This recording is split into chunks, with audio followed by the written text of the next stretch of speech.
All right, everybody. Welcome back to a special live episode on Saturday of Pleb Underground. That's right, guys. We are going to be talking everything Camp Nakamoto. We might even get into some contentious stuff like core versus knots, maybe even some philosophical stuff.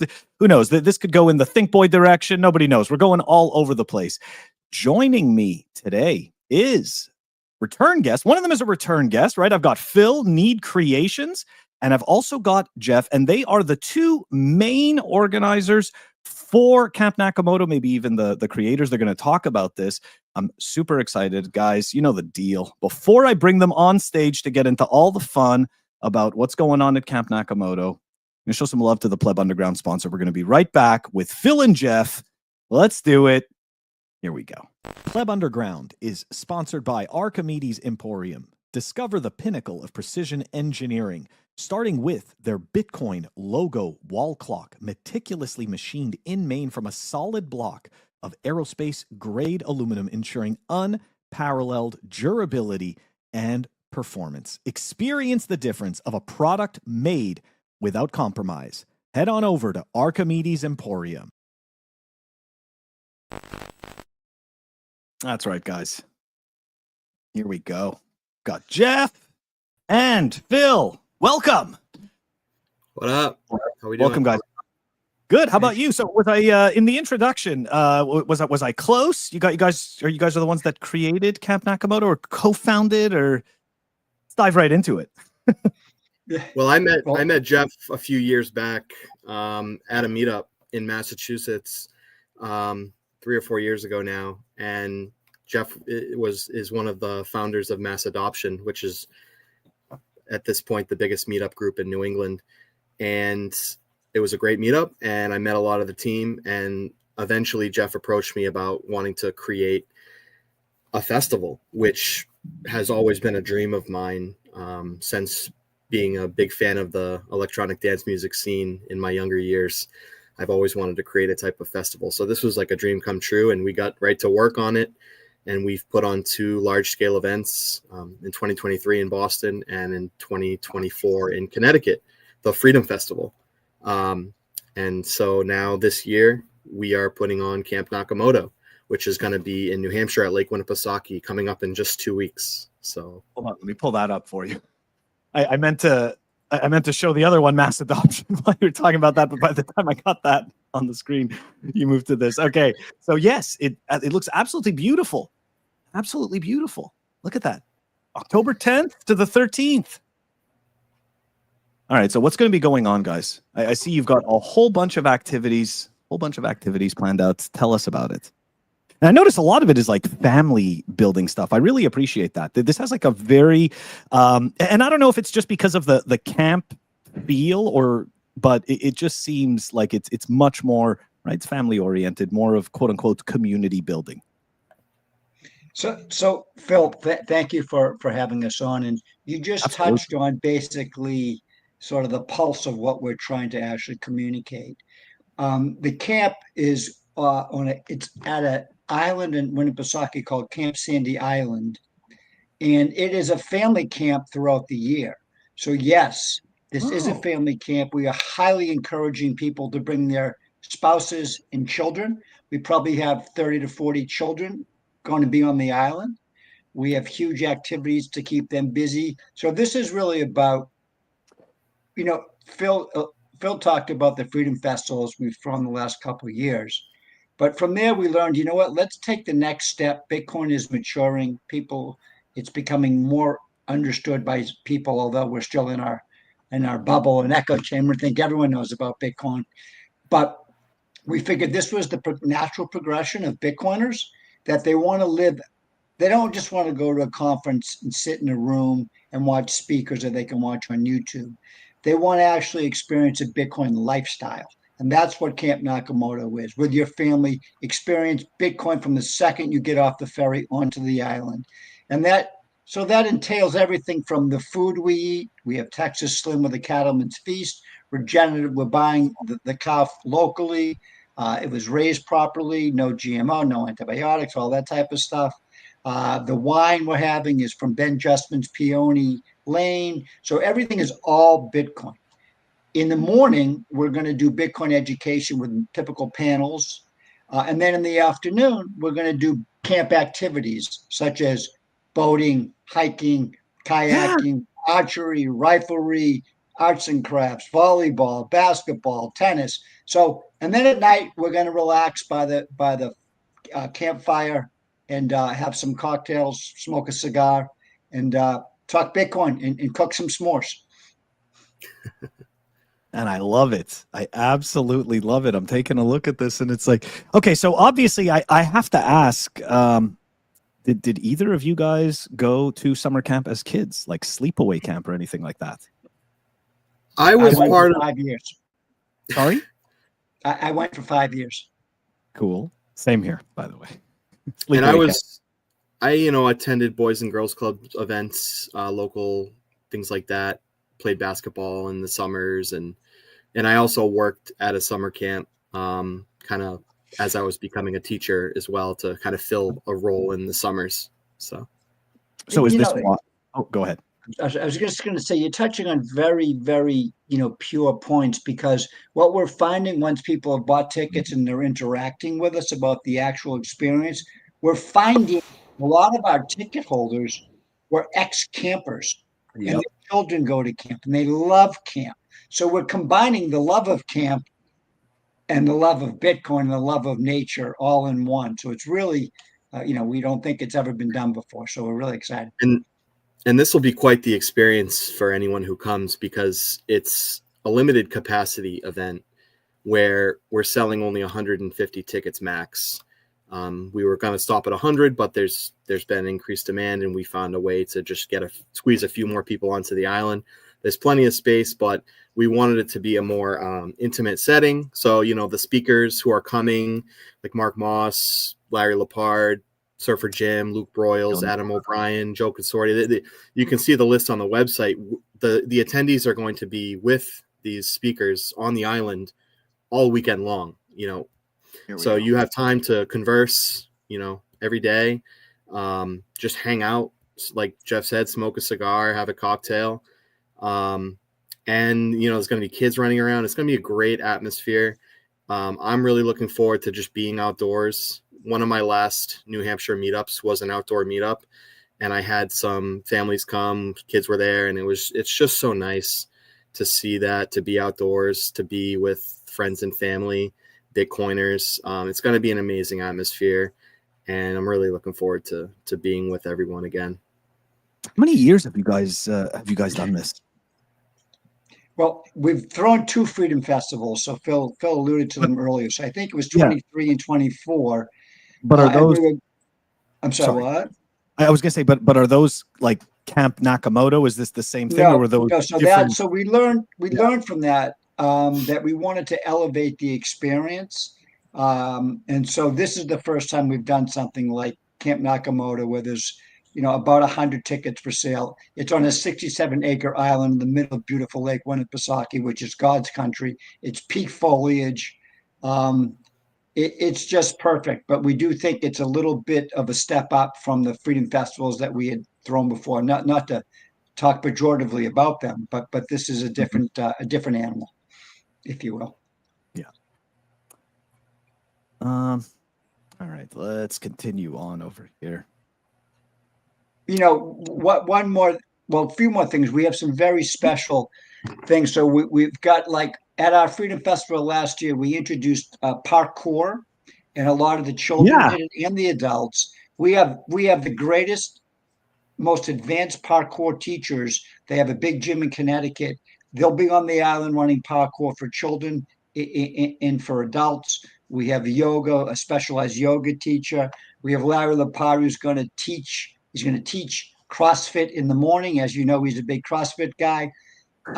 We're also introducing a brand new karaoke, which we called Waveform Karaoke. One of our team members have created this from scratch.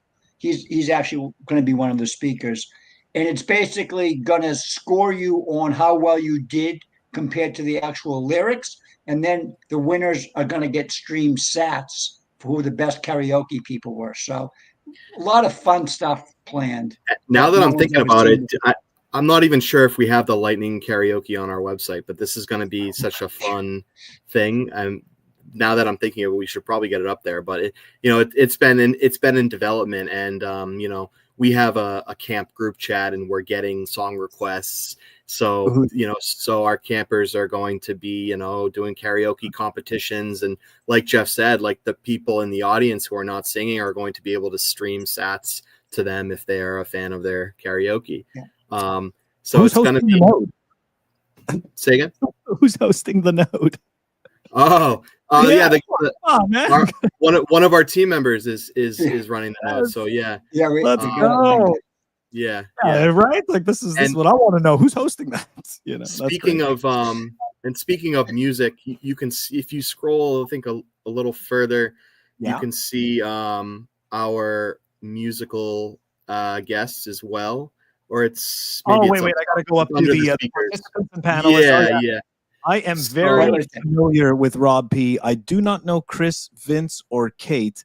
But Vince is our parkour expert and Kate's our yoga expert. We combine rhythm and movement. Nice. So music and movement. So just a little bit about Robbie and Chris. Robbie is from Australia, and he's a rapper. And I discovered him through I discovered him through through a song I found on YouTube. And it was just the name's escaping me, but it was amazing, and he has tons of lines and rap and rhymes in it, and it just blew me away. And I eventually found him and was able to message him, and interviewed him on my Bitcoin Beach show that I was doing weekly on Twitter at the time. And he's amazing, and I've never met him in real life. I think this might be his first time, coming to the States. So this is really cool. Oh yeah. So super excited to be with him, and he's going to perform live. It's going to be amazing on the opening night, Friday night. He's going to be performing, but before his performance, my friend Chris is going to be performing. I met him in Nashville at Bitcoin Nashville, and he was one of the performers at the conference. He was doing little mini shows around the city. He did like in Nashville, it's crazy if you've never been there, but there's music literally everywhere. Like there's people playing live music, like in McDonald's, like every floor of every hotel has a different live musician. And Chris was performing kind of all around the city. And I came to one of his shows. It was in a hotel lobby, and it was actually there was a Bitcoin element to that show as well. There was like a streaming sats like through Nostr and everything. Anyways, he's a folk guitarist. He's going to bring his acoustic guitar, and he's also going to be performing right before Robbie. So we really look forward to it. It's going to be an amazing show. They're super, super talented. So shout out to them. Find their music on Wave Lake, Spotify, and Apple and everything. So yeah. Absolutely. And I can say that in terms of Robbie P, so he's been a guest on the show. He's a friend to the show, and the original outro music for the weekly show was Robbie P's. Was one of Robbie P's songs. Was it Bitcoin slang, right? Was that it, or? But one of his newer songs is Most Toxic. It was like that's the one. It was the Toxic Max.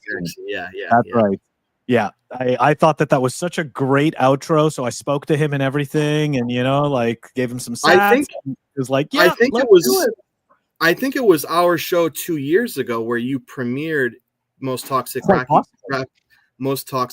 as an outro to my episode, because I recently just watched it again, and it was played. So that's really, so you actually kept it on the show after that. Oh yeah. Oh, that's really cool. Man, it was amazing. It was absolutely, I love doing stuff like that, and it's funny because I do get mean comments, right, from people who sit there and feel like, I don't want to see this amateur rap, this speed rap, or this and that. And it's like, something? None of you have the cojones to stand up in front of people and actually do this. And I applaud courage.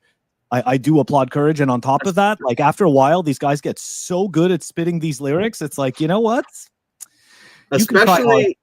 Especially with the fact that it's lyrics about Bitcoin, like nerd money. Like to be like, you need to be super freaking talented to make that sound cool and like, Yeah. and swagalicious, you know, like another one of the rappers in the Right. scene, my boy Connor, Captain Youth. He's actually Yeah. performed at one of our freedom festivals. Yeah. He is another one who is just super talented, who makes the raps sound really legit and not corny. So it's quite a feat. He's also a good hoop player too, Phil. Exactly. Yeah. Very good at basketball. So don't play him on the court. Got it. Not to get embarrassed. Okay. I am very curious though. What has been so far the biggest challenge with Camp Nakamoto? If we put the Freedom Fest stuff aside, the lessons learned that you have from the Freedom Fest stuff, what has been the biggest challenge this year for Camp Nakamoto, if you can share that? Well, I'm sure Phil and I have met different challenges because we handle different things. So, Phil, what's your biggest challenge? Then I can kind of overview it. Yeah, I just think whenever you're trying to, I mean, this is just like a universal thing in our space. I think whenever you're trying to sell a product, something that you are passionate about, something that you worked on with many people over a long, long period of time, and you put your heart and soul into it, and then you put it out there into the world, you make a post about it, and all of a sudden you get called a grifter and a scammer, and how could you let this person speak? Like they're not a perfect person. They have this fault and this flaw. How could, you get all this stuff, and you just have to. So that's always a challenge to navigate that and pick and choose your battles and realize you're going to have haters. And so I guess that goes along with, marketing and just trying to promote your event that you work so hard on and just taking the hate with a grain of salt. Very well said. All right. I'll let Jeff go before I comment back as well. What's been your biggest challenge, Jeff, with this whole process? Yeah, I'm trying to think. One, I mean, I just think I've been an entrepreneur my whole life, and I'm in my 60s. Although I hopefully don't look it, but 30, man. So, are you kidding me?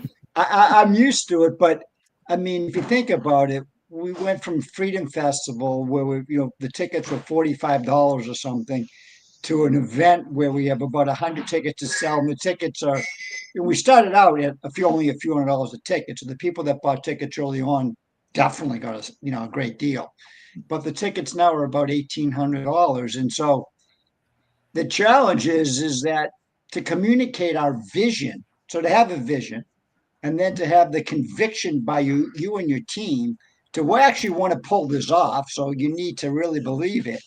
And then to try to sell tickets, market it, actually get it done so people are happy with the experience. It's just overall it's been a lot, but it's to me at the end it hopefully will be one of the most rewarding things that I and we do as a team. I mean, just to see what mass adoption has done over the years, starting with a few meetups, meeting Phil, saying, hey, do you want to do a festival? We had no idea what we were doing. From that point to actually be responsible for hosting 150 people on an island for 3 days and 4 nights, including food, where they sleep, what they do all day. So it's just a whole different story. So I'll check back in with you once we finish this. But the biggest challenge is to build the vision, get conviction from the team, and try to execute. I'm going to have to, it's interesting. I got to agree with both of you guys, having seen this play out in the space. I can tell you that there's a lot of people that are very passionate. They have a lot of ideas, right? But there's no execution, right? And like that is kind of like the biggest thing. It becomes this overwhelming thing of like, of being able to not only drive yourself, but also drive others. Right. So like the people that want to work with you, like I know that there's a few fellow Bitcoiners that are working on this Baja, like Bitcoin Baja race or something like that. And I was somewhat involved. I was getting added to the groups and stuff like that. And I said, look, when you guys get everything together, I'm more than happy to have you come on the show so you could talk about it, and then that was like months ago. So this is just kind of par for the course, right? Lots of people have a lot of ideas. However, the follow through, right, or the ability to deal with with the challenges, the bumps, possibly the failures, right? A lot of people don't stick with that. But going back, Phil, to your point, right, about who to platform. So look, I mean, I'd be a hypocrite if I didn't say that I'm not one of those people who judges that type of stuff, right? I go and take a look. Like, I mean, I look through the roster and, like, yeah, there's a good portion of those people. I shouldn't say a good portion. There's a very small portion of those people that I wouldn't. It's not even like I wouldn't share a stage with them. But guess what, right? That's my personal opinion. That doesn't mean that person is a quote unquote grifter or a scammer. Like, look, this is why I've put out the post multiple times. Everybody is failing somebody else's purity test. It's just the way it works. Yeah. Right? It's like at some point, like what you're doing, somebody is going to think that you're, that you could be doing it better, right? Like what I do every week with this show, like somebody else is going to say, well, you could be doing it better. And some people will even say that if you are not taking the money from the grifters and scammers or platforming them, then you are doing it wrong. So again, everyone's failing somebody's purity test. And based on that, it's like you just need to do what's right for you, right? You guys put together all of these activities, which I do not envy all the work that you guys did to do this. I went to summer camp. I was a CIT counselor in training. So you know what I mean? I went there as a kid and went through all the ranks, right, as you grow up. So I completely understand. I don't envy putting together all of these activities or anything like that. And I think that people should, maybe consider appreciating the bigger picture of it, right? It's like, there's what I'm trying to say is there is a delicate balance, right, between producing something that is of value and also you got to bring people, unfortunately, onto the stage that are going to get other people interested in coming and joining your event. So I think that's a delicate balance. It's very difficult to do, and like I said, you're not gonna make everybody happy all the time. Exactly. It's just the way it works. So you got to go with your ethos. Yeah, and just to clarify, I was just going to add there's nothing wrong with criticism. Like, obviously, criticism can be very helpful, of course. When it's helpful. Yeah. Well, just take a look at our whole world, and the people that are criticizing that are, they're actually the ones that are actually more accurate than not. So criticism is healthy. Go ahead. I was just going to say, what grinds my gears is when, there are people who are just, they're the reply guys. Like, they don't, I hate to say, they don't do anything in the space. They don't build anything. They never put themselves out there. They're, but they're always just throwing the hate. I'm like, come on. Like, at this point, I'm just like, whatever. I want to add to, if you give me a sec to add to that, as being an entrepreneur and have gone in and out of, many, many companies, I don't even have what you had alluded to with people saying, oh, this is a guy's a grifter. I don't even let that enter my psyche. We have a vision. We know it's pure. We know it's going to help this space. And we know it's right because we have experience of bringing people together with a monthly meetup, with a quarterly speaker series. We have Jason Lowry, Luke Broyles, Larry Lepard, David Foley, Joe Consorti, Tim Kotzman, CJ from Strategy. We've already done all this stuff. So we identified this event as the next evolution to Bitcoin lifestyle events. And we don't even listen to the noise. And yeah, we're going to catch some heat, but it doesn't matter because in a year or two, we're going to be on our second or third annual event. This is going to be a big thing. It's going to grow the space. People are going to want to come back every single year. And so I don't even listen to that noise at all. Don't give it 1 ounce of energy. I love that you said that too, because, we have this mass adoption meetup group and there's meetup groups. I've got the New Hampshire group, there's groups in Rhode Island and Connecticut and Boston. And this is like the next iteration. Like you said, like this event is for the people who come to our meetups. It's for Bitcoiners. It's for families, right? It's for friends. It's for children. So people can say whatever they want, but they don't really know who we are and what we've done. We know that. And Phil, if you remember back 4 or 5 months ago, 6 months ago, one of our featured speakers, a high-level person, I don't want to mention names, but he lives on the West Coast. And he came out with, when they say, slay your heroes, well, he came out with, started tweeting about altcoins. And we're like, oh boy, we got an issue here. So we ended up rescinding the offer and taking him down. So we're doing our best because it went against our ethos, and we are Bitcoin maxis. We've been there ever since. We've partnered only with Bitcoin maxi companies, with River, with Unchained. So we've tried to do the best we can, and we'll still get heat no matter what we do. That's why we just stay true to our vision and our conviction and just build. And to your point, right? This is why you have to know when to draw the line, and it's important to know, right? Like it's the same type of thing for me. It's the same thing, exactly, right? Like there's certain stuff. It's like when you get to that point, all right, you're shilling altcoins and you're shilling trash. At that point, I'm like, okay, we're done. But I want to go back to something that you guys said, right? That really rang with me is that proof is your success, right? So you guys sat there, you've already proven that you can do this. You've already proven that it works. You've already proven that it has an audience that appreciates the value that they're getting out of these events. Everybody else can just go pound sand. I mean, to me, like that's it, right? Like they could just go pound sand. It doesn't make a difference. All I know is in a week and a half, I'm going to spend the most glorious 4 days of my life on this island with 100 fellow Bitcoiner plebs and high-level educators. And it's going to be the best 4 days I probably had besides my children's birth. So I don't care what people say. And we've got a camera crew ready to go. Like we're gonna have some content, some FOMO content after this weekend happens. So, be ready for year 2 because it's gonna be even better. So yeah. If you missed year 1 is what I'm saying, you can always come year 2. I'm so disappointed because I finally moved all the way out to Florida, and now there's all this stuff happening right where I was living before. Like Lake Winnipesaukee was not far from where I was living, right? And I lived 20 minutes from the New Hampshire border before, so it's like, damn it. Damn it. Yeah. Now I've moved out to Central Florida, and like the closest thing to me is like 4 hours away. Like I can go to like Naples.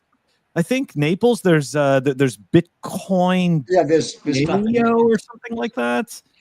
Yeah. So. Okay. One more thing, Phil. I just want to highlight, besides all the activities, all the bonds and all the conversations, like our food. I talked about the Cattleman's Feast, which is our Saturday night big event. But Friday night, we have a camp barbecue. Saturday, we have a Cattleman's Feast. And Sunday, we have a New England lobster clam bake. So it's just going to be amazing from start to finish, whether you're, just hanging out, talking, having amazing food, going on a hike with a fellow Bitcoiner. It's just 4 days of pure Bitcoin. So that's where I want to spend my time. I'm not sure everyone agrees with that, but that's how I feel. Okay. I need to know though, who is making the chowder? Who's doing it? That's very important. Who's doing the chowder for this? We don't want to give out the secret sauce. Okay. Phil, okay. So very hidden recipe that we have. I remember there's one that I really enjoyed was balloons. I believe it is balloons. I don't know. It was one that we used to get in Westford. I don't think I've had that one. Yeah, balloons. Look into it. Yeah, look into it. It's pretty good chowder. But living in New England is definitely it's definitely a trip. 100%.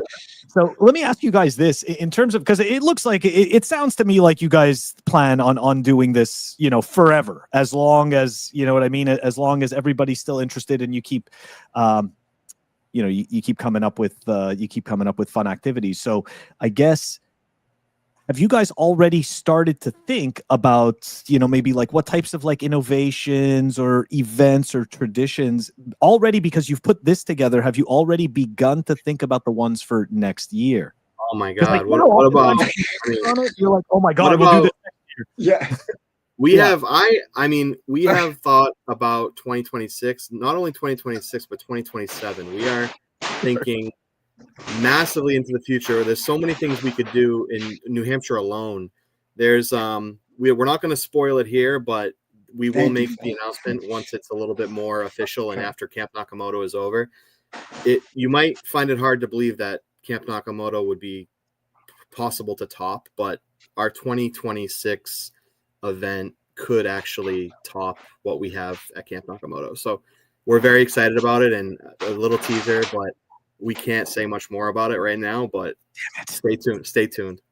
Well, I'll just say we intend to make Camp Nakamoto an annual event, but we also intend to do other amazing events, and that's what Phil's alluding to. So, from a high level, we have something planned for the end of August of 2026 in the beautiful Live Free and Die state of New Hampshire. It will be in New Hampshire, and it will be outdoors. It will be outdoors, and it will probably be, as far as Bitcoiners' perspective, probably the most significant geographical location in New Hampshire. And I'll leave that as a teaser, but that's what we're planning our next event. Okay, so it's If all anyone teams. if anyone wants to guess what we're talking about in the chat, go for it. Exactly. Maybe we'll send some stats their way. So let me ask you this on this topic, and without isolating anybody, but what would you say you are most excited about in terms of this year? Is there a particular event or discussion from one of the panel speakers that you're most excited about this year? If so, obviously, which one and why?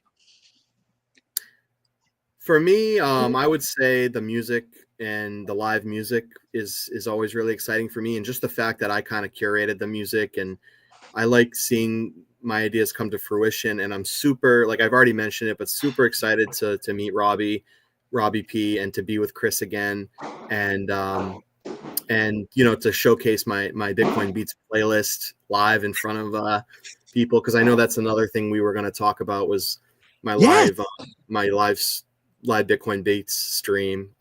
That's been going really well, so we can chat about that if you want. But that's for me again, just being with Bitcoiners, seeing kids running around, being outdoors, and just hanging out, honestly, because that's the best. Like, I think that's why so many Bitcoiners enjoy these late night Bitcoin spaces with no topics, just literally shooting the shit, like just hanging out with each other, because it's like a break from the real world. It's a break from fiat mining. It's a break from, you know, normalcy, whatever that may be. And it's just fun hanging out with Bitcoiners, and to be in person. Like, if you're listening and you've never gone to a Bitcoin meetup, highly recommend it. Like, check it out, find one local. And if there's none by you, just start one. It's not hard. Like, we can give you a platform. Shoot us a DM. We'll get your meetup out there. And I'm sure there's people local. Like, there's Orange Pill app is a great app to find other Bitcoiners near you. There's ways to get it done. Right. So I highly recommend you start meeting Bitcoiners, because there's nothing like it. Jeffrey, how about you? Any particular discussion or event?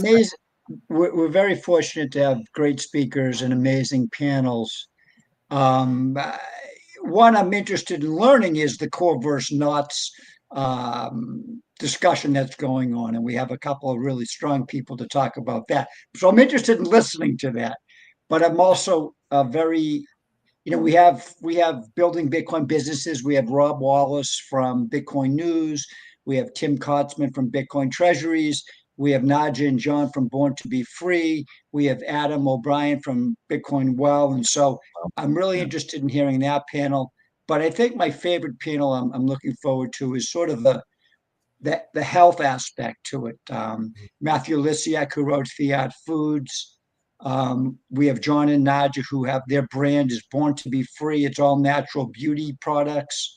We have Texas Slim, who talks about how, you know, private farmers and ranchers are getting, you know, bought out or demolished, and they're getting centralized. So I'm really looking forward to that panel, because, I mean, health. I mean, unfortunately, I'm not. I have an autoimmune disease, so I'm not as healthy as I would like to be. And you know, they do say health is wealth, and it's extremely important. Even if you're feeling great today, it's nothing to always you should be keeping in mind because it's going to catch up to you if you don't pay attention to it. So I'm really looking forward to that, Pat. I really appreciate you making that point. And I think that kind of goes back to a point of being grateful. I think that there's a lot of us, right, take things for granted, right? And to your point, right, like it's like you as corny as it sounds, right? We don't know what we've got until it's gone. And when it comes to, when it comes to health, yeah, right. Like if you don't have it or you don't do your best to maintain it, then unfortunately you have nothing. And it's a very difficult thing, right? Like it is extremely, like there's only so much that money can fix, right? There's only so much. And one of my, oh, sorry, go ahead. Just gonna say, go ahead. Go ahead, Phil. I'm sorry. Which Phil? Oh,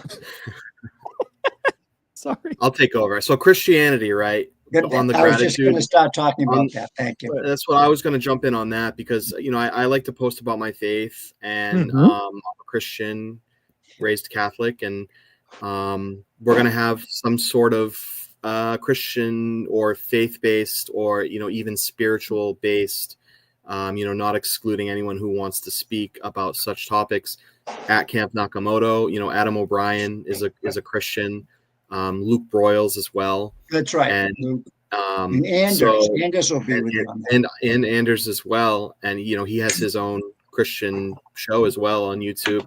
So we are that's another thing I'm looking forward to. I've said it many times before, but I know a lot.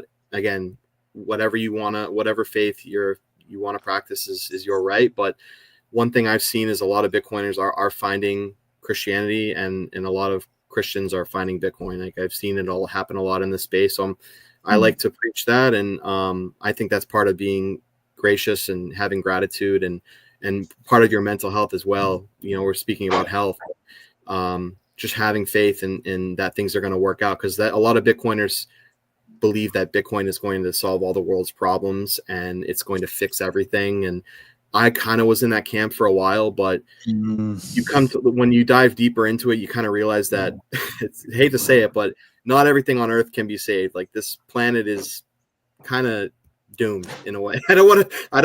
But like my belief is I'm saved through Jesus Christ and through his grace, and he's forgiven my sins, and I believe in him, and I have hope for the future. And there's people like me. And I think that that's something we're going to discuss, and not everyone may agree with that, and that's totally fine. Like you can have your beliefs. Those are my beliefs, and it's going to be a great discussion at Camp Nakamoto, and it will be recorded, and I look forward to both sides of the discussion. And how much can Bitcoin do? How far can it go? And is there more to being saved than just being able to have a money that preserves purchasing power? Is there more to it than just the money aspect? And Phil, to expand upon what you're talking about and what we've just recently talked about, gratitude and having a higher power, a belief that there's a higher power than yourself, whether it's Christianity, Judaism, Islam. Well, I don't want to go there, but so those are extreme. So Bitcoin, it's funny what we just talked about, because Bitcoin I thought would solve every problem in the world. No more wars, no more poverty, no more, some of that, a lot of that is true, but there's still corruption and bad things in the world. And so being grateful and having a higher power are two tools that will assist you to get through this. And this is going to sound corny, but within the past month, I've said to myself, I've made it a mission every single day and every single night before I go to bed and when I wake up, and this is new to me, I'm 62 years old, to go through my day and identify what I am grateful for, to make myself do that. And that, with combining it with a higher power, my life has become much more abundant just by changing the way I operate in life. So people are lazy and they go, oh yeah, I'm grateful. Bullshit. put some proof of work, actually be grateful for things, and your life will become much more fruitful. I know that sounds a little hokey, but it's no, it's a good point too, because nothing is gonna get rid of all the evil in this world besides a higher power, right? Whether that be what you believe is God or Jesus Christ, or Bitcoin is not going to make everyone good. It's a tool. It's a tool that can help you and your family, and it can give you great success and give you your time back so you can spend more time with your family, and that's a beautiful thing. And it can help people that don't have access to banks and don't have access to a currency that doesn't get debased. And so it's a great thing for this world. It's an amazing tool, but I don't think it saves you. And it shouldn't be worshipped, right? You shouldn't be worshiping Bitcoin, right?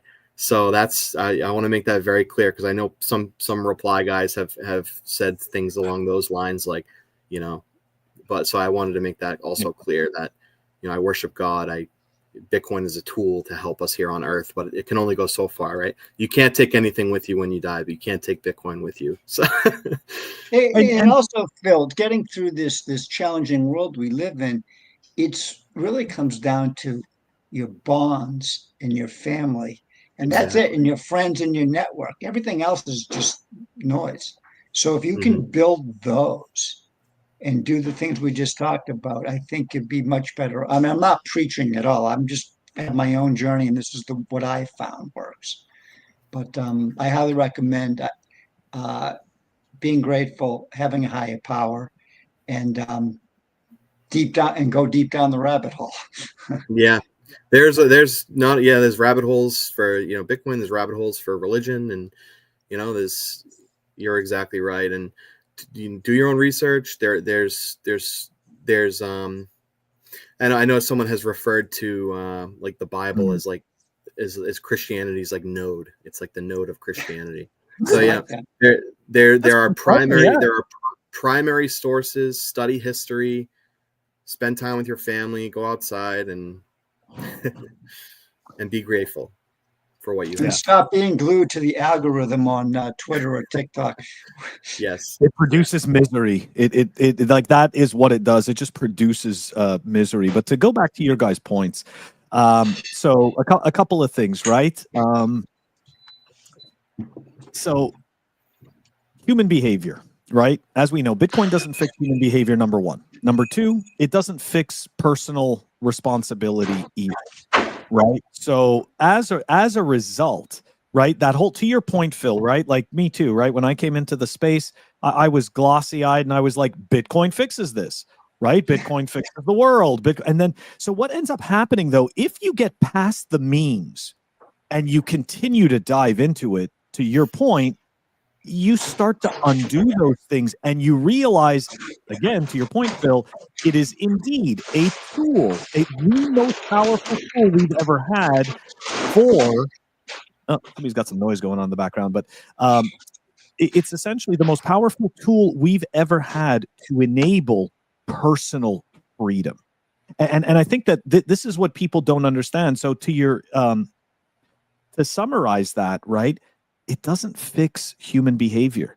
Like, to think for a split second, right, that all of a sudden you don't need some type of some type of spirituality or anything like that, right? And that you're just going to have this monetary tool that fixes everything. Like, that is, unfortunately for me, like that is a negation of God. Right? Like, that is essentially saying that God, and of course we're going to go into like philosophical stuff, like that's essentially saying that God does not exist. And for me, I don't believe that. So I quickly understood, because it wasn't compatible with what I believed. I was like, no, I'm like, Bitcoin is just a tool. All of this other stuff is just memes to get you in the door. And off of what you said, where Bitcoin doesn't necessarily fix human behavior, but I think it can point you in the right direction. And there are many Bitcoin adjacent topics that we're all familiar with. Yeah. Especially on the health side, like the carnivore diet or keto, or, family values. And those are things that I'm working on, especially, most people are aware, on my health journey, I post about it sometimes. So I want to be able to enjoy all this Bitcoin I've saved and live a nice long life. And so I've tried to prioritize my health more since becoming a Bitcoiner. So that's just me. And I know a lot of people have had spiritual revelations or whatever you want to call it after finding Bitcoin. And they kind of start to realize what's important in life and what's all the noise, right? So. But not to defend normies that are on the hamster wheel, that are not acting appropriately. They've been rug pulled their whole life, growing up listening to the narrative of own a house, take out a mortgage, take out student, take out credit cards, take out buy now, pay later, pay real estate, and then all of a sudden the rug is pulled with inflation.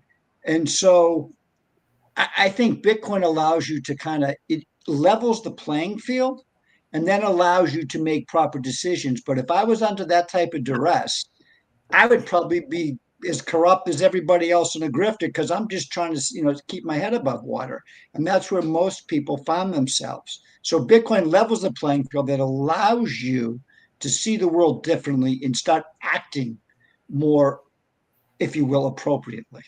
So that's why Bitcoin's the tool. I made a post about that recently, where Bitcoin levels the playing field, and it gives you access to a tool that you don't have to go and spend time and study the stock market and this financial product and this and this. And you don't have to waste any time doing that. You just save in Bitcoin, and it simplifies it, and it gives everyone a fair chance, a fair shot at saving money. So you don't have. So hopefully the idea is you don't have to go out and scam anybody. There's an honest way to make money. I think this is part of the reason why a lot of Bitcoiners are not happy with what's going on with some treasury companies and, diluting the shares to, I think that's kind of fiat. That's like a fiat game that kind of is away from and it's away from the Bitcoin ethos. It's kind of going backwards. So I think that's kind of making Bitcoiners not so happy with that push. And I understand that, and I agree with that. So, yeah. I gotta say that when it comes to the Bitcoin treasury companies, right? I mean, I think it's no secret that I am very critical of them, because in my eyes, all I see are just a bunch of companies that essentially shouldn't even exist anymore. But by the grace of tools and hype, they get revived. Now, that being said, it doesn't mean that we aren't going to have some great companies that decide to build out fantastic businesses that provide value to a good majority of people.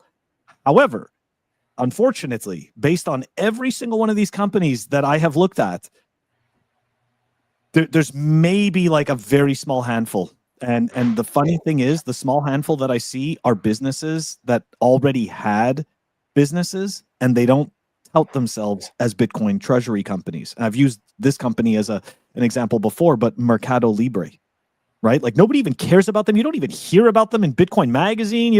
Why would you hear about this? Just some huge company, right? But guess what? They're doing the melting ice cube thing. They're actually buying Bitcoin to store their savings, right? So it just, I another piece of it in terms of the fiat games, right, is that it wasn't this always going to happen? Like, I guess what I'm trying to say is it my own fault that I am disappointed at human behavior that essentially is anticipated, right? Like, it's like this human behavior is no different than any previous human behavior. So why do I care? Right? Like, it's greed. I guess I care because it's Bitcoin, and I had this illusion and this expectation that people would act differently, and that's my own fault. That's another thing that I don't think Bitcoin fixes is greed. Yeah. And I think you need to keep it in check. I think we're all going to be, let's face it, we're all going to be rich if you're not already rich and you've been saving in Bitcoin for the past 5 years, you need to get you know, aware of the fact and ready for the fact that you're going to have more wealth than you've ever had in your life. And you need to start thinking about that and planning for that and getting ahead of that so you don't become like a greedy asshole. Well, you know, Phil, it's like for the past 4 or 5 months, I speak to a lot of people, and I was a Bitcoin maxi, didn't no equities, no nothing, just Bitcoin. They're like, well, why don't I get involved with this MSTR thing and this whole thing? So I did. And then I'm chatting about it all the time, and I'm thinking, but what's the end game here?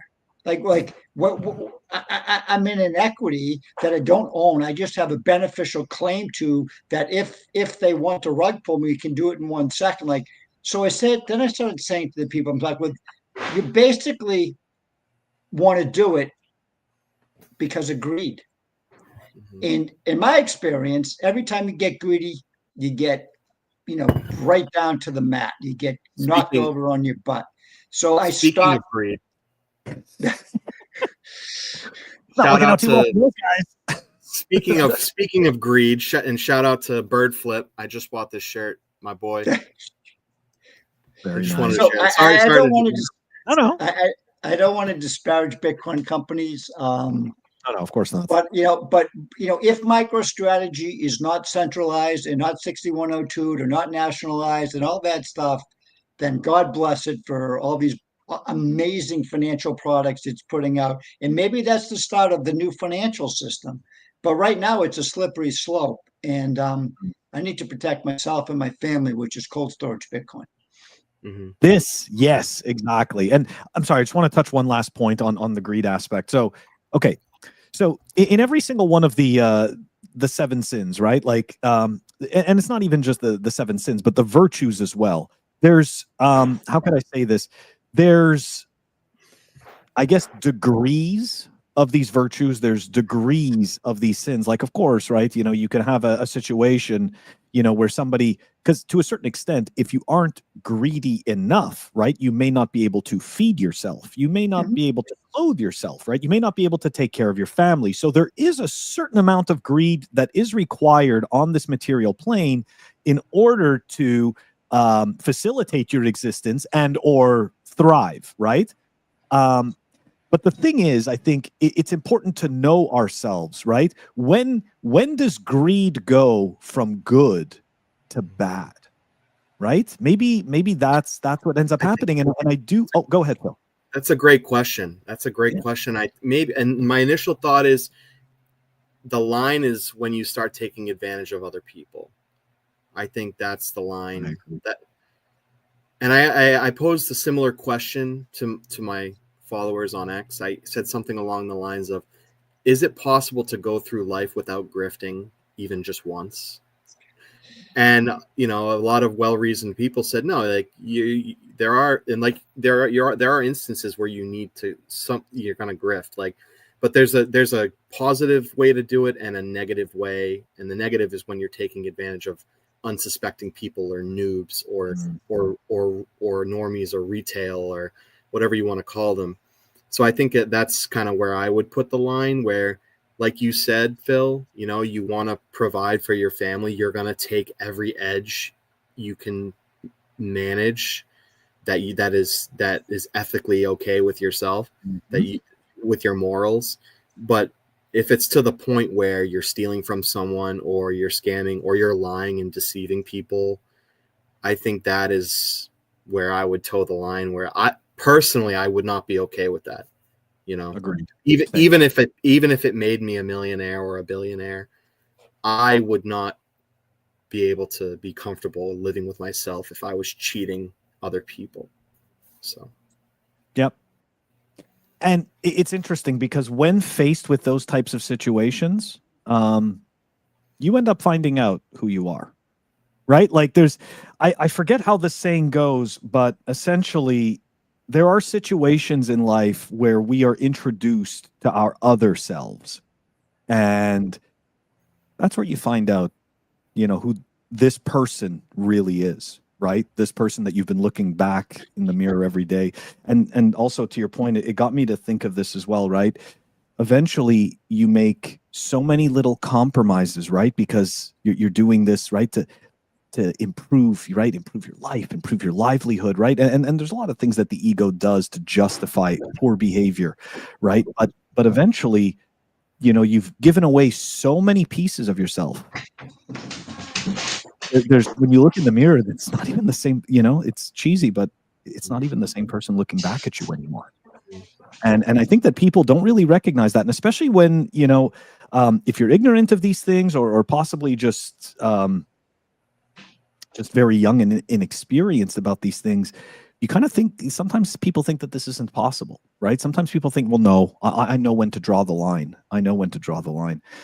But when you are standing in the maze, it is very difficult to see outside of it. It's difficult to take that 10,000-foot view. Some people get so wrapped up in it, right? It kind of reminds me of the roller coaster, right? You get on the roller coaster, it throws you up, it throws you down, it's exciting, it looks like you're going to crash, and then all of a sudden, it ends, right? And you realize you're on this ride, and now you can get off this ride. And I think it's important to have people around you who will tell you the truth no matter what. And, family is amazing, but, and certain friends are amazing, but they may be just saying things to make you feel good. You know what I mean? It's important to have someone by your side. And I'm thinking of my boy, shout out to my boy, my friend and business partner, Astro, who's been in the chat. He is a truth teller. He might, and a lot of you will know him from Spaces. He might trigger someone, or he might, sound like an asshole, which I'll be honest, a lot of times he's an asshole, but he's also a truth teller, and he won't lie. He doesn't lie, and he's a straight shooter, and I appreciate him. And that's why we make really good business partners with our company that we started last year called 603 BTC out of New Hampshire. We complement each other very well. I'm more passive and kind of the nice guy, even though I do kind of shit on people on X. You'll see occasionally, but I'm more of that type. Like, I'm a teacher, I'm welcoming, and but having someone on my team like Astro, who's a straight shooter and more of a business savvy person, we complement each other really well. And I'm just getting onto what you're saying. Like, you want to make sure that people around you are supporting you and are honest with you and have your back, right? 100%. And just to add to that, if I switch up the angle a little bit, if you start thinking about time preference and low time preference as opposed to high time preference, if you start thinking like that, then you start making more proper decisions. So that's a tool, thinking about time preference in foregoing the immediate gratification for something bigger in the future will kind of square you up to be on the right angle of the journey through life. So time preference, if you want immediate gratification, dopamine hits, all that type of stuff, it doesn't sound like a great recipe to build a thriving life. So changing your time preference is very important. And I think that's one of Bitcoin's biggest assets. It allows you to change your time preference to be more lower time preference and high time preference. I think that's so I recommend everyone read Safety's Bitcoin Standard, which I think he introduced the time preference. I think that's maybe where it came from. But I think people should go down the rabbit hole on time preference, with low time preference and high time preference, and how that affects your life. I think that's a very good point. And actually, to that point, Bitcoiners are very high time preference when it comes to stacking Bitcoin, right? You want to stack as much as you can, as soon as you can. I remember when that dawned on me. I'm like, wait a second. I'm like, it's more hypocrisy. I'm like, I'm super high time preference. I'm trying to get as much Bitcoin as I can as soon as I possibly can, but I want to hang on to it for as long as possible, and I don't want to use it unless I absolutely have to, way into the future. So it's this balance, right? It's this interesting balance. Okay. We're gonna move on here. Even though that was absolutely awesome, I do want to talk about a couple of other things. Right, first, Phil, I know that you do the music spaces. I told you I wanted to talk about that. I think that it's absolutely awesome. I think you're the only one that does it. So just quickly before I think maybe what we're gonna do is we're gonna talk about the music spaces, and then we're gonna give. We're going to talk a little bit about Knots versus Core, but more specifically, just our opinions, and then, probably end up wrapping up after that. But just curious, the music seems So how could I say this? I enjoy it, right? I like it. But I feel like to a certain extent, it's fairly thankless. That's just my impression. What are your thoughts about doing this? And have you have you found this to be something that people really gravitate towards? What are your thoughts? Yeah, I think a good rule of thumb is if you're passionate about something, you enjoy doing it, just build it and keep improving it, and the audience will come. Right now the audience is small. I mean, at first, especially like during when the price was rising from, last year from like 50 to 70 to 100, that's kind of when I started the stream, and it was like thousands and thousands of views very quickly. And I think that the price kind of helped, but so I think people appreciate it, but and I think it's amazing. Like, I think it's really cool. There's a lightning integration. So I got the idea. There's a couple different things that happen. I want to shout out Node Runners Radio. They were doing this before me. And when I learned about their stream, which they stream live to Twitch, they're kind of on Twitch and their own website. We are focusing on X and our own website with 603btc.com. You can view the stream on there, or you can view it on X when it's live. And it's live mostly 24/7. It's not currently live because I'm using my laptop for this podcast. But when it's live, the really cool thing about it, because Bitcoiners, there's a FOSS project that created a Telegram bot that allows you to pay for any song you want that exists on Spotify, which is everything, right? You can pick that song by scanning the QR code or going to the link, or even adding it from inside our Telegram group. And that song, you pay for the song in sats. Right now, our price is 21 sats. It's like 2 cents at the moment. Your song will play next live. And it's kind of like, I don't think people have realized how kind of cool this is, because, it's fun. And there's been a few moments, a few sessions where there's like 5 or 6 people like playing songs, and everyone's like, "Oh, this is awesome. This is really cool." But I think a lot of it is just marketing. Like, just got to get the idea out there. So just to get back to what I was saying, I love it. I really enjoy it. I am featuring every single Bitcoiner musician that I'm aware of on the playlist.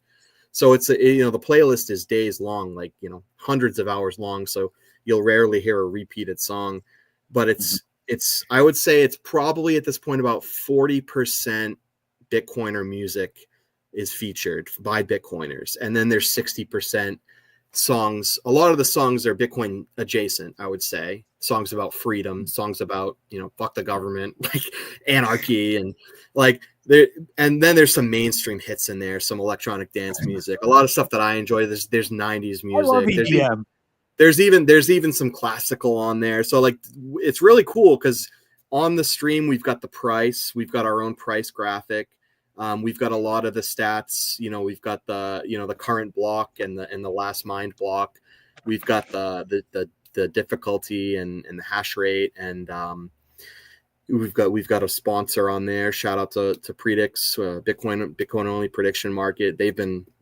I've been using that platform, cool. And it's fun. Like, I am a big fan.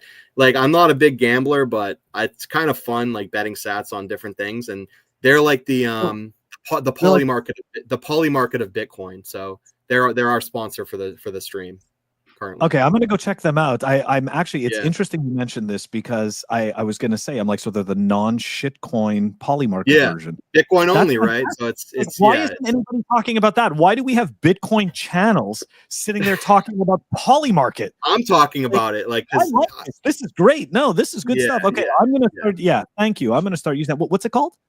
I'll send you the link. It's Predix. Yeah, please. Predix. Okay. It's I'm writing it down so at least I don't forget. But man, that's beta.predix.com, PREDYX. So shout out to them. They're OG Bitcoiners. I haven't met them in real life, but we've been talking online. I know there's developers that have been around for a while, and they're a really cool platform. It's a lot of fun. I know a lot of the Stacker News sports community has been using their site as well. It's really clean. It's a great product. So I hope more people check it out. So shout out to them. Yeah, shout out to Stacker News too, right? I think those guys, There's a whole bunch of like there's a whole bunch of Bitcoin only like content creation and kind of social media platforms that just don't really get much attention, right? And it's just unfortunate because they are actually the signal, right? Like this is all part of of the actual signal. Okay. We're gonna switch just a little bit because as you were talking about 90s dance music, so I mean, being a Gen Xer, right? Like I obviously grew up listening to that, and so immediately when you said 90s dance music, I'm thinking, did Phil like "Rhythm Is a Dancer" by Snap? Of course, yes, that's It's a like classic from the 90s, and Mr. Vane, right? Like I don't know if you remember that one, but that's like old school. That's like early 90s dance music. Some of that, you know what? I don't know. I loved it. I thought all of that dance music was absolutely amazing. And when I listen back to it now, it's a little too slow. Like, damn, I felt like it was so much faster when I was a kid. Well, there's an evolution to the genre, the subgenre of EDM that you'll listen to, and it does usually start out like 120, like house music, and then people like hear their first like 140 BPM techno song, like Germany, like basement, like dark basement, like Gabber. and then it gets even faster, like hard style 180 BPM. So there's an evolution to Gabber. it, and it gets to the point where you can't even really dance to it. You just have to like just jump around and go crazy. just have a seizure. Yeah, just have a seizure. Okay, let's. We're gonna move on to. And by the way, guys, the links to all of this stuff that we're talking about, Phil's music stuff, Jeff's mass adoption stuff, Camp Nakamoto, all of this is in the show notes for you guys to check out. So I think we're gonna end this episode talking about the dreaded controversy. Yeah, go ahead. Real quick, Phil. I just pulled it up on X because you mentioned which are these platforms that more Bitcoiners should be paying attention to. I'll send you this tweet as well, but I'll just give another shout out right now. So we got Stacker News, we got Wavelake, obviously the streaming platform. Check out TimeChain Arcade, right? Yeah. Also, TimeChain Calendar, right? And then a couple other ones that no one's talking about. There's obviously Nostr as well, but this new Lightning video platform called IND Hub. It's INDEE Hub. They are almost like the Netflix or even YouTube of Bitcoin. Really cool. There's a lot of cool documentaries and Bitcoin movies and shows and Bitcoin adjacent material on there. Wanted to shout them out because they're brand new and they're really cool. So yeah, dude, that is awesome. One more organization is Proof of Ink, who does all the merchandise for a lot of Bitcoin. Exactly. So John from Proof of Ink he did our first. This T-shirt was our first Freedom Festival that Proof of Ink did. So if Bitcoiners are looking for Bitcoin only merchandise, great quality, made right here. Shout out to Proof of Ink and John. Yeah, I totally agree. Proof of Ink makes all of our clothes as well. And you know what? He's a local homie too. He's me and him road trips. Local? Yeah. He's local. He's New England based. He's New England. Yeah, and me and him, we road tripped to Nashville, and he's a great guy. He's an amazing Bitcoiner. So shout out to him as well. Proof of Ink. I should have stayed in Massachusetts. There's so many more of you guys. Here in the I middle. think it's the right move, Phil. Come to New Hampshire. That's where I'm headed anyway. Yeah, New Hampshire's the place. We were looking at New Hampshire, in all fairness, but then at that time, the person I was working with and the plans that I had, it was all about Florida. So I ended up moving to Florida. So yeah, good times. I'll have to catch you at Ultra Music Festival sometime. Yes. Well, I'm going to be at TabConf next week, but as you know, our schedules don't align. So maybe next year or something like that. But oh yeah, and I just wanted to also give a shout out to two other clothing manufacturers in the space, right? Orange Habit and Gen X, right? For the people who don't know, Gen X Bitcoiner, he also makes beautiful clothes, right? So you've got Humble Bitcoiner with the orange habit. You've got Gen X that also, and I feel terrible because I don't remember what he calls his clothing line, but yeah. I mean, this is yeah, one other company that we partner with, and they've been so generous to donate a couple games, is Huddle Up. Scott from Huddle Up does the board games. Oh yeah, okay, yeah. And so he's donated a couple board games to Camp Nakamoto that the kids and hopefully the grown-ups will be playing.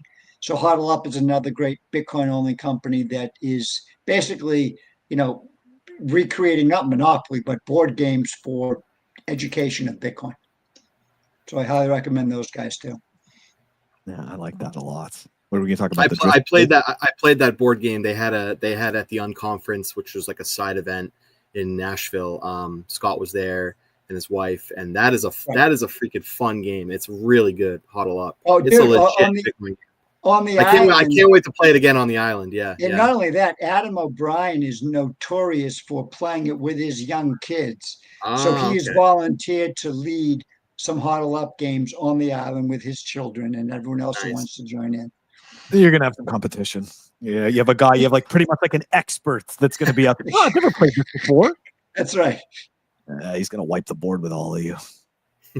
Okay, let's. We're going to do it. We're going to take a look at some contention here. Some contention.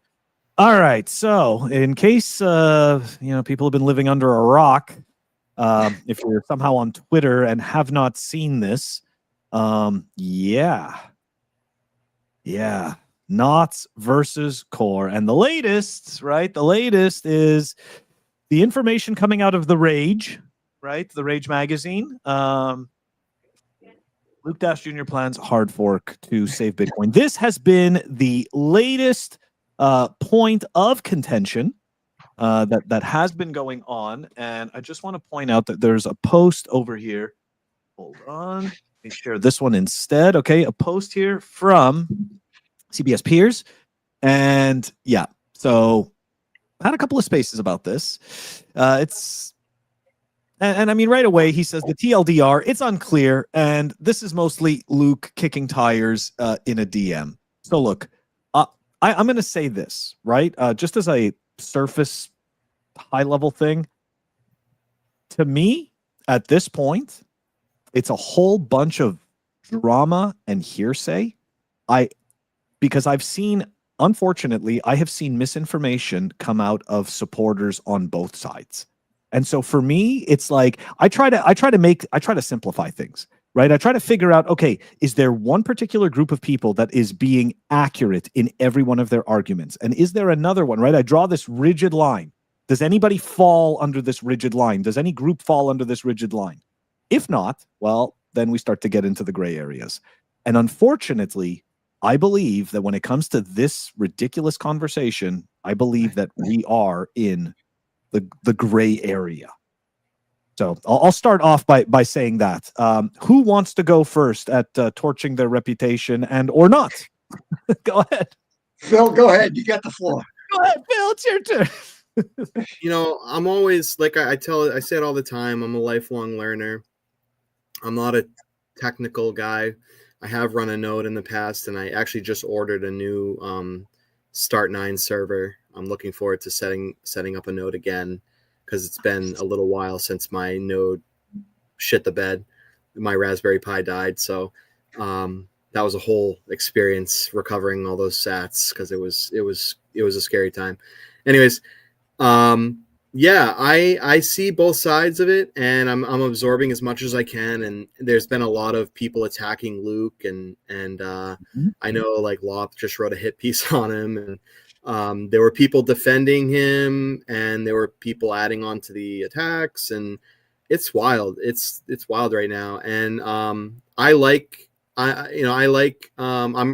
gonna run knots with my new node, and I'm a big proponent of Bitcoin as money, and people are free to run whatever implementation they want. I think that's the power of Bitcoin, and I like the movement. I think it's really, it's a pleb movement, this push to knots. I think it's healthy for Bitcoin. Like they say, everything is good for Bitcoin. I started vouching for, funding developers who want to work on knots, or, I started funding bug bounties and things on my end. And additionally, I kept, you're always learning more about Bitcoin through this process, through this event, through these events. I learned about a completely different implementation because, I learned that knots is not necessarily a separate implementation. People might not know this, but it's basically just it's core with more customizable features, basically. Right. So if you want to, and it got to me thinking, and I talked to some people about this, like, would it be important for Bitcoin? Would it be valuable if we had a separate implementation? And I had a conversation with CK, who's the solo dev pool node runner. He runs the European, I think he's got an Australian one now and his own. I spoke to him because I trust he knows what he's talking about. He's been around for a while, and he mentioned Lib Bitcoin, which is a completely separate implementation that wouldn't be reliant on core. I guess they had different coding libraries that they use. So I know that it's not fully, it wouldn't be fully ready to deploy. It needs further development. So it got me thinking, and I reached out, he connected me with some Lib Bitcoin devs, and we're talking about possibly funding them as well. I just think this is healthy for Bitcoin, good for Bitcoin. As far as, is Bitcoin going to die in a couple days once Core 30 is released? I don't think that's the case. I think there's plenty of people smarter than me who says that the push that Knots Luke, Mechanic, and Ocean are making is a little exaggerated. I think I kind of agree with that. It's a little bit blown out of proportion. They do have an incentive to get people to join their mining pool, right? Ocean. So there is that. I mine with Ocean with some of my hash rate. I'm a home miner. I've got a BitX to my left, and in the back of my room, I got a new Avalon Nano, which is sick, by the way, made by this Chinese company. You got one? Yeah, not a new one. I have one from it's the Nano 3, not the 3. It's wild how efficient it is. It's basically the electricity of a hairdryer, but you're pumping out 6 times the hash rate of a BitX for only 3 times the price currently. It's wild. Anyways, so I send a lot of my hash rate to Ocean. I send some to Solo Mine. Wish me luck. I do too. Mine goes to Solo Miner. It goes to CK. Yeah. So, I think it's a great opportunity for people to learn more about how Bitcoin works, how consensus works. Because and we're the only people that care about this stuff. Like 99.9% of the world, just like no one cares about how the internet works today. It's the same thing. Like no one's going to care about how Bitcoin works. They're just going to use it. So. Bitcoin will survive. Bitcoin will survive no matter what. I hope. That's that there is a point where you can't become complacent, right? I want to make that clear. Bitcoin doesn't win automatically. I say it will survive, but it will survive as long as there are Bitcoiners working on it and fighting for it, right? I don't think it survives automatically. No. Yeah. Agreed. But so don't get complacent. Keep learning and run a node. Make a decision for yourself. I like that. Jeff, any thoughts on this? I don't have too much to add. I think Phil just did an amazing job. I'm not a technical person. So from my perspective, this is just a continuation. And I don't think there's ever going to be an end to the block size war that happened before. It's just another battle that we're facing, and we're going to have to just keep going. I don't think this is over. I think in 10 years, we'll be facing similar things. I also think it might potentially open up a slippery slope on regulation and laws and I just think it can open up some problems in the future. So like Phil, like you said, don't be complacent. It's a constant battle, and we can never let our guard down. And I was talking with some of the guys on our team, and most importantly, I think what's coming out of this is that it's drawn attention to actually how Bitcoin functions, and it's brought a lot more people into figuring out what this actually means to get a better understanding about Bitcoin. So I think that's the plus of all this, that it's got eyeballs on it now, and hopefully more people are getting educated to actually how it works. And there's a lot of people that aren't happy with Core and the way that they are handling this situation. 100%. So it's not even to be forced. Right. It's not even the fact that you might not like the update and you think the update might kill Bitcoin. It's not really that. It's the way that they're exactly right. it. It's and perceptual. it's yeah. So I mean, this is a healthy thing that we're hashing out here. It's nice that we're doing this now rather than a couple of years down the line when there's more somehow government overreach or more hurdles to jump through to possibly make a change that will be good for Bitcoin. We need to sort these things out now while we can. You know what I mean? Maybe there's a better way to say that, but I think there are valid criticisms of Core. And I think I saw there may be a space which would be really interesting to hop on after our show. I think it starts at 4 with Adam and Samson in a space. Did you guys see that? Adam Back and Samson are hopping on a space to debate because I think they're on both sides of the argument. So is Phil still there? I think he's frozen. He is either that or I think he is frozen.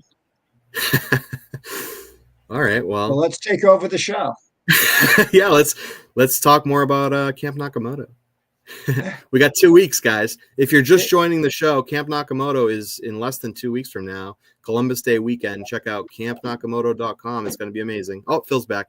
There he is. And we also have an amazing panel on Core. We just plugged Camp Nakamoto again while you were gone. Okay, cool. No, okay, good. Excellent. Because I'm like, all of you guys just went blank, and I'm like, come on, right now? We're like right at the end. You're back. Okay. I did want to bring up one thing about this whole Knots versus Core thing here before we plug the stuff at the end and then exit out. So I was in a space where Gary Cardone had joined. And obviously it was a Knots versus Core space. And this goes back to your point, Phil, about there's only a very small group of people that are genuinely paying attention to this. And it was a real eye-opener to hear him talk about his concerns. Okay. So, and it dawned on me that there's a certain amount of people that come out of the TradFi system that don't actually understand that Bitcoin, the ticker symbol, or Bitcoin, the thing that the treasury companies tout, that's not the Bitcoin network, right? Like there's the Bitcoin token and there's the Bitcoin network, and then there is this Frankenstein product that TradFi has dreamt up as being Bitcoin, right? That is somehow completely separate from the network and the token. That brings me back to like getting in an Uber a few years ago and your Uber driver telling you that Bitcoin is dead, it crashed and it's done just because like FTX imploded, so therefore Bitcoin is also a scam and like Bitcoin like it's dead and no one really gets it. No one knows what's going on. But both Phils, you brought up a very good point because I've been in a lot of spaces lately. On Monday, I spent over 7.5 hours on spaces the whole day, listening to a lot of Gary Cardone. And yeah, I'd like to have his wallet, but he has nothing against Gary. He's much more successful than I have ever been, but he has no idea what the fuck he's talking about Bitcoin. And so he gets on stage. He's got a lot of followers, a lot of money, brand recognition, and it's all fucking, he has no idea what he's talking about. And so I tune out when he gets on stage because I don't need the bullshit TradFi stuff that goes on. And he's not going to elevate my education level on Bitcoin. So I just tune out. So just be careful who you're getting your information from and who you're listening to. And Gary, I love you and I love your brother, but you don't know what you're talking about as far as Bitcoin. It's fantastic advice. It's true because when I did actually sit in a space and listen, I came to the exact same conclusion. And the problem is that when you're dealing with these big accounts, right, it brings more attention to your space or to what you're creating. So all of a sudden it becomes this, well, do I platform this person or not? right? And unfortunately, these guys end up getting platformed, and then you have a bunch of noobs that don't know any better. They come sit in the space, and they believe that because this person is being platformed, that they must know what they're talking about. And he's sitting there talking about, I'm not confident in running a node implementation until I understand. It's like, holy shit, man, you just completely missed the point. And at one point, there was one comment where he was like, he's like, Wall Street's eating Bitcoin's lunch. You're sitting here arguing about this, and Wall Street's taking over and making regulation. It's like, holy crap. Did you not take the time to understand Bitcoin? Nobody cares about Wall Street's regulation. Like, I think that people, some of these cares people, about it. He cares about it because he's looking at it. He's through a fiat lens. He's looking at it through a fiat. He's not Jeff Booth, parallel system of build your Bitcoin life. Right. He's bought that narrative, right? Doesn't realize that Bitcoin, the network, doesn't give a shit about any of these regulations. The transactions are still going to go through. You're still going to be able to use Bitcoin. It's like, but this to me kind of isolates the issue. It proves it. It says, you see, this is what's happening. And to a certain extent, yeah, I can take responsibility for that. All of us that are creating content, everybody, I think, to a varying degree is responsible for it. Obviously, the ball was dropped because we've got these massive influencers that have come to the space and they don't know shit. Like that's what's happened. And then on top of that, they then project the not knowing anything to a whole bunch of other people that think that these people know something just because of their, let's say, their pocketbook, or, like how many fancy yachts they pretend to have, or whatever it is. And it's like, I should listen to that person. That person's loaded. Just because he's rich doesn't mean he understands Bitcoin. Doesn't mean that at all. So anyways. He understood the ZERP, zero interest, interest rate policy for many years, and bought Bitcoin through the Cantillon effect at 0% and buy real estate at the 20% return and getting wealthy like that. He understood that very well. He understood it better than I, and good for him. But that's where it ends. Exactly. And that's, unfortunately that's something else that we end up learning, right? The ape that is able to gather the most leaves is not necessarily the most, the wisest ape. He's just very apt at gathering the leaves, so it's, I don't know, Sorry, Gary, if I put you Are you down. calling Gary Cardone an ape? I'm saying we are all ape. This is my point. I never exclude myself. I am part of the, right? It's like, I never exclude myself as being part of the crap. We're all humans, right? Anybody that pretends that they're not a human here, that's their own problem, right? I want to be as realistic as possible. Yes, Anyways, guys, amen. Go ahead, Phil. No, I just said amen. Amen. Yeah, man. So look, guys, this is a great conversation. You know what, Phil? I had you I went back to go check. You were on Pleb Underground. It was 2 years and a month, almost to the day. Yeah. Kind of weird, right? 21. Pretty cool. 2 years, 1 month. Yeah, I have to create that, 21 Bitcoin. Anyways, whatever. See you in 2027. Yeah, see you 2027, probably September, right? Hopefully we meet sooner than that. Hopefully we meet sooner than that. I'd like that. Yeah, me too, man. Guys, I really enjoyed having you on. One more time. Phil Camp Nakamoto, and all the links that they're going to provide are going to be in the show notes, guys. Go. So yeah, 2 weeks if you're free, Columbus Day weekend, spend some time with Bitcoiners. CampNakamoto.com, get all the details there. It's going to be amazing. Come see for yourself. If you can't make it, you'll hopefully you can join us at another event. We got a lot planned for the next year, 2 years. So Phil, do you want to shout out your discount code to give people a little bit of a bump? Yeah, of course. That's a great idea. I've got a discount code for tickets. NEED15 will save you 15% on your tickets. So NEED15. That's an unlimited use. So hopefully you can join us. Also,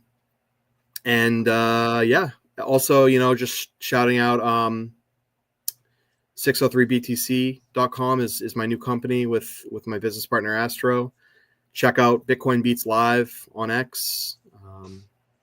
And thanks for having us, Phil. This was just amazing.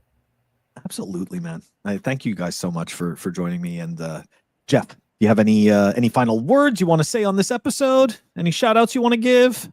Well, I appreciate you giving us this platform to discuss Camp Nakamoto and other important topics. I just highly recommend. We probably have about 40 tickets left. We probably have about 20 tickets left. So if anyone's out there, hop on it. It's really going to change your life, bonding with these memories of this great Bitcoin family. And also, if anyone's in New England besides 603 Bitcoin, please visit Mass Adoption or come to one of our monthly meetups, and go to massadoption.net to just find more information. Or we're on meetup.com also, so you can find us there. But I really recommend, highly suggest people getting off the couch and experiencing Bitcoiners in real life. That's definitely a problem that I have. So yes, I got to do that more. Guys, thank you so much for joining me on this episode. It was fantastic to do this special on Saturday. And like I said, all of this stuff is going to be in the show notes, guys. You can go check out everything Camp Nakamoto. And of course, as you guys know, this episode is going to be available on our audio-only platforms on Apple Podcasts and Spotify. If you decide you want to support the show, check us out on fountain.fm. You can stream us fast. And of course, I am going to be back on Monday, live show. We're going to be doing the news. There's already a whole bunch of drama to cover. We haven't barely even started the weekend. Anyways, guys, have a great rest of the weekend. Phil and Jeff, if you can just stay for a minute after we're done the show, we're going to wrap up together. Guys, take it easy. Have a great weekend. Take care, everybody. Peace.